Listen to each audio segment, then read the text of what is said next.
Getting a laugh out of a friend is usually pretty easy. You know the person well, you know their tastes, their moods, how many stolen televisions they can fit in the back of their Volkswagen. So it's pretty easy to tease out a chuckle or two. Making a stranger laugh is much harder. You can't rely on in-jokes or references. You have to craft some funny on your own and in text form. So how do you do that?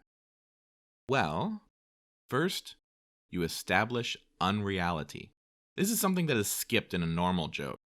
We don't need to establish when the joke begins with knock knock or so a rabbi, a priest, and a carpet salesman walk into a bar. We know what to expect. However, in anything longer, you have to establish the particular unreal nature of your universe.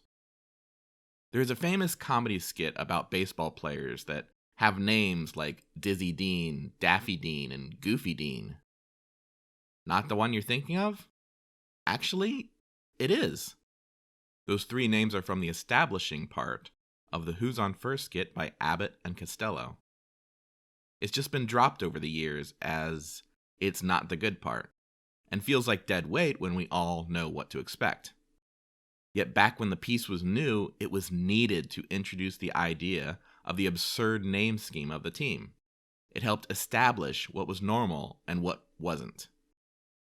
Which leads me to my next part. Escalate absurdity. The simplest form of a joke is told with a setup and a punchline. I was so ugly when I was born, the doctor slapped my mother. The absurdity hits quick, as soon as it can. However, when you want good comedy dialogue, you usually have to spend more time on it. Even more complicated, it usually has to be placed around other things like action, other jokes, or even serious dialogue. So when you're doing comedic dialogue, try to make a tennis match. Narrow the field to two sides, two opposing personalities, then lob the joke back and forth between them, raising the absurdity with each toss. In the case of Abbott and Costello, you get bits like this. All right, well then who's on first? Yes. I mean the fellow's name. Who? The guy on first. Who? The first baseman. Who? The guy playing who is on first. I'm asking you who is on first. This works best between two characters.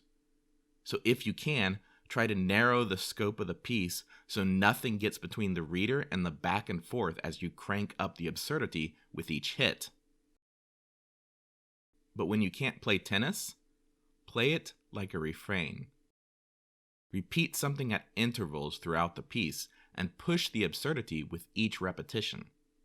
For example, we have, looks like I picked the wrong week to stop smoking. Is not funny. But when a few scenes later you hear the same character say, looks like I picked the wrong week to stop drinking, you notice a pattern. You're primed to expect something. Then comes, looks like I picked the wrong week to stop methamphetamines and sniffing glue.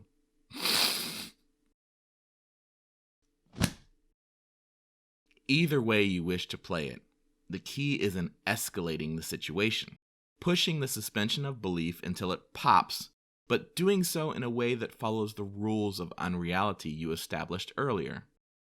This way the reader doesn't get offended by the trick, which is an important component to keeping them happy. And once everything is primed, you move to the last piece, the punch.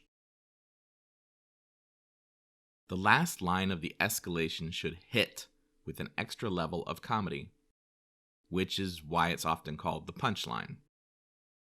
This can be done in a number of ways.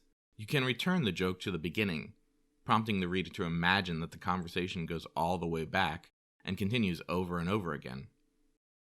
You can also pull the rug out, which is to remove something that seemed normal and show that it was actually something completely absurd, all while the entire bit was standing on it or adjacent to it. Then there is the classic double meaning line, where something is said that means two or even three different things. often in a way that infuriates the confused or abused member of the conversation. But it has to step up from everything else. It has to hit you in the gut and make you laugh at the mere concept of it. Because comedy is a dance of expectations and reversals.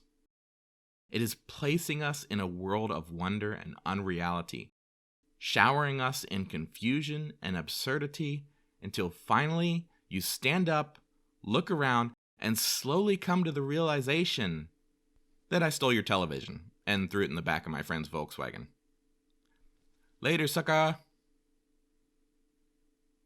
Thanks for listening, and good words to you all.